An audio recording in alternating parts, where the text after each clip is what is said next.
மகாகவி அவன் எப்படி இறந்து போனான் என்று கேட்டால் எல்லோரும் சொல்கிறார்கள் அவன் யானை அடித்து செத்து போனான் என்று. அவன் யானை அடித்து சாகவில்லை. யானை அடித்து சாவானா பாரதி? முதலில் யானை தான் அவனை அடிக்குமா? அப்படியெல்லாம் இல்லை, அப்படியெல்லாம் நிகழவே இல்லை. உயிர்களிடத்தில் அன்பு வேண்டும் என்று பேசியவன். பார்த்தசாரதி கோயில் யானையின் மீது பாசம் வைத்தவன். ஒரு நாள் பிரசாதத்தை தருகின்ற பொழுது யானைக்கு மதம் பிடித்திருக்கிறது என்று தெரியாததனால் தட்டத்தை அப்படி தட்டி விட்டது, அந்த காற்றிலே விழுந்து போனான் பாரதி. ராயப்பேட்டையில தான் அவனை அட்மிட் பண்ணியிருந்தான். 6 மணி நேரம்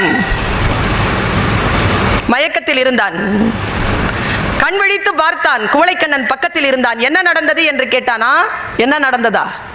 மத பிடிச்ச யானை கிட்ட போய் கஜராஜனே கவிராஜன் வந்திருக்கிறேன், பிரசாதத்தை ஏத்துக்கொள்னு சொன்னேன்.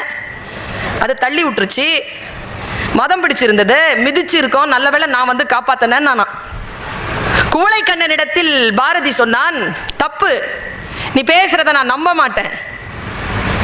யானைக்கு மதம் பிடிச்சிருந்ததுனால வந்தது நானு தெரியல, தட்டி விட்டு கீழே விழுந்த உடனே நானு தெரிஞ்சிருச்சு, அதனால தானடா என்ன மிதிக்கல. நீ தானே தாண்டி வந்து என்ன தூக்கிட்டு போன, என்ன தூக்கிட்டு போனதுனால தானடா உன்னையும் அது மிதிக்கல. இப்ப போய் பாருன்னு சொன்னானா. 6 மாதம் கழித்து தான் செத்து போனான். வறுமை அவனை கொன்றது. சமூகத்தினுடைய உடனிருப்பு இல்லாமல் தவித்து செத்து போனவன் மகாகவி பாரதி. இன்றைக்கு நாம் அவனை கொண்டாடுகிறோம். ஒன்றுதான் எனக்கு ஞாபகத்திற்கு வருகிறது பாரதியை பற்றி பேசுகின்ற பொழுது, பிறப்பிற்கும் இறப்பிற்கும் இடைப்பட்ட இடைவெளி அல்ல வாழ்க்கை, மரணத்திற்கும் புகழுக்கும் இடைப்பட்ட இடைவெளிதான் வாழ்க்கை என்பதனை நமக்கு சொல்லிக் கொடுப்பவன் மகாகவி பாரதி.